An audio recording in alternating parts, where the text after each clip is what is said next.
In the closing decades of the 18th century, the Europeans broke out of the confines of the world as it had been known to the medievals, to discover wider horizons as nation-states.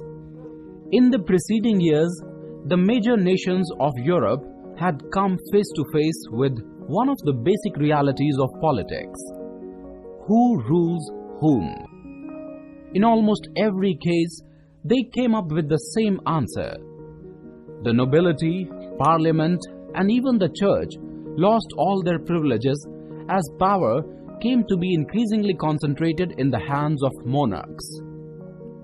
In this chapter, we will study the following concepts: Europe without nation-states and the Age of Revolution. Europe without nation-states, 13th century. In the later Middle Ages, some of the rulers of what was then a fragmented Europe managed to become strong enough to establish separate kingdoms. These kingdoms came to be known as nation-states. The rise of nation-states marks a new era in political evolution.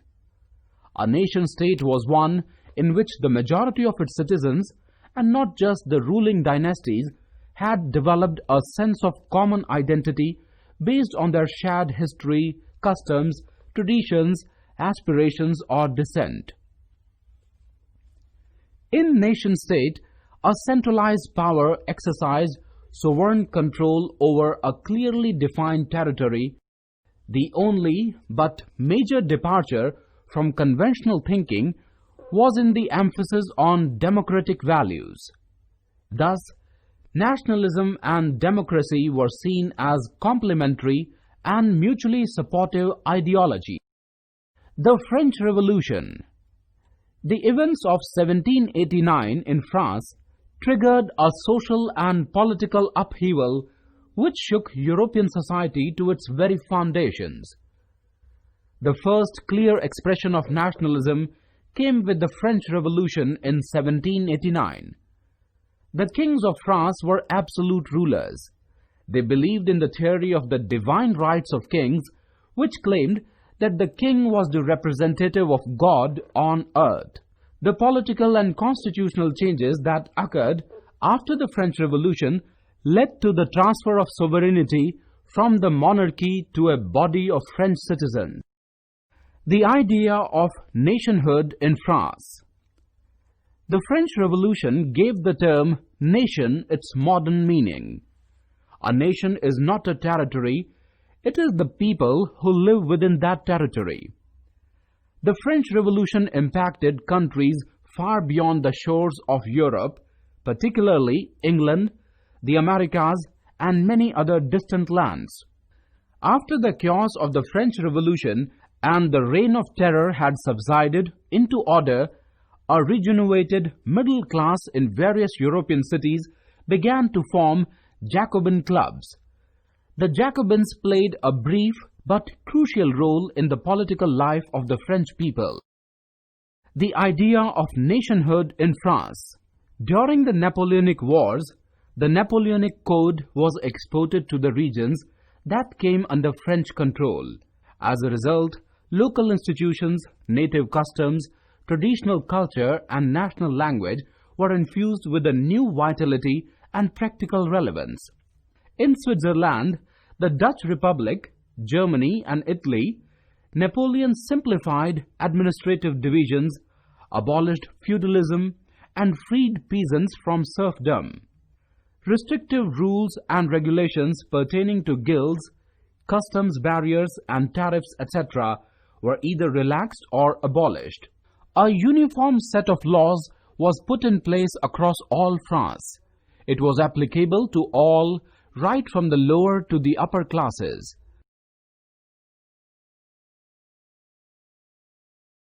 The rise of nationalism in Europe. In 18th century, Europe was not composed of clearly defined states. It had competing sovereignties whose mutual relations depended almost entirely on personal relations or force. Germany, Italy, and Switzerland were divided into kingdoms, cantons, and duchies, whose rulers had control over their respective autonomous territories. Generally speaking, Europe was ruled by an aristocracy. This was as true for monarchies as it was for republics. The Republic of Venice, for example, was governed by an oligarchy. So was Switzerland. Rise of nationalism in Europe. By the last quarter of the 19th century, the notion of nationalism lost its liberal and democratic face. Nationalists became intolerant of each other and were ready to confront each other through arms. European powers at this time manipulated the nationalist aspirations of the people to meet imperialist designs. By 1871, Balkan region attracted the eyes of the imperialist European nations. Balkan region was comprised of rich geographical and ethnic variation. The modern countries such as Romania, Bulgaria, Albania, Greece, Macedonia, Croatia, Bosnia-Herzegovina, Slovenia, Serbia and Montenegro were part of the Balkan region. The inhabitants of this region were broadly known as the Slavs, and the large part of this region was controlled by the Ottoman Empire. The situation worsened with the spread of nationalistic ideas together with the disintegration of the Ottoman Empire. The European nationals aspired for independence and broke away from the Ottoman Empire. By 1871, Balkan region attracted the eyes of the imperialist European nations. Balkan region was comprised of rich geographical and ethnic variation. The modern countries such as Romania, Bulgaria, Albania, Greece, Macedonia, Croatia, Bosnia-Herzegovina, Slovenia, Serbia and Montenegro were part of the Balkan region. The inhabitants of this region were broadly known as the Slavs, and the large part of this region was controlled by the Ottoman Empire. The situation worsened with the spread of nationalistic ideas together with the disintegration of the Ottoman Empire. The European nationals aspired for independence and broke away from the Ottoman Empire. As different Slavic nations struggled to define their nationalists based on the language, culture, and history, the region became bone of contention among the different European nations as all claimed the territories on behalf of their nationals. This was a period where newly formed nations like Germany and Italy were craving for the colonies to claim their superior status and a powerful nation. There was intense rivalry among the European powers over trade and colonies as well as naval and military might.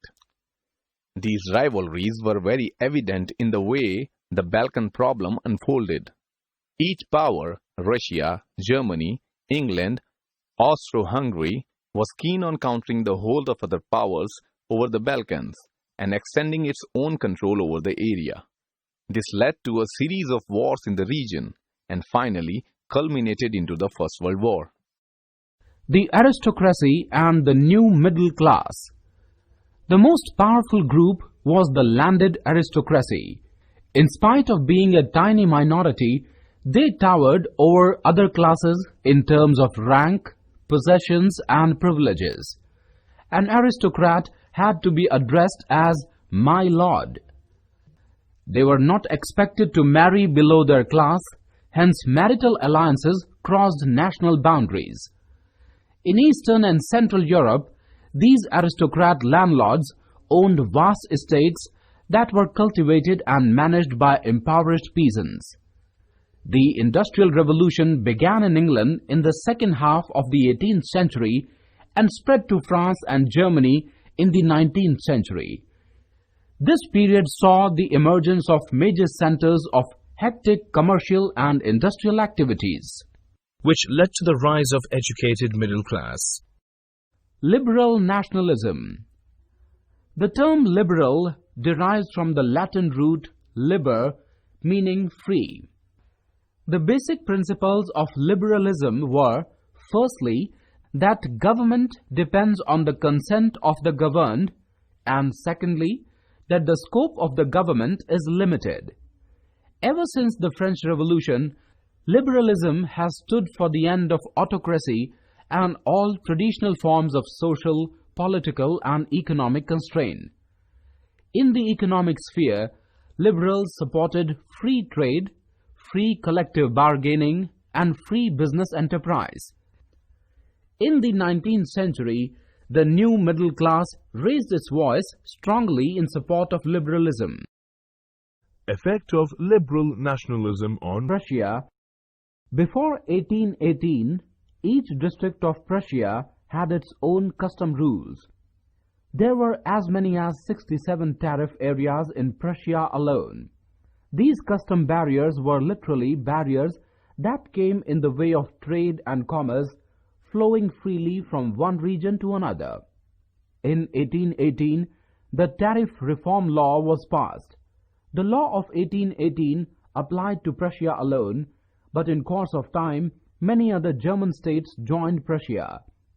Finally, in 1834, a customs union or Zollverein was formed. All internal custom duties were abolished.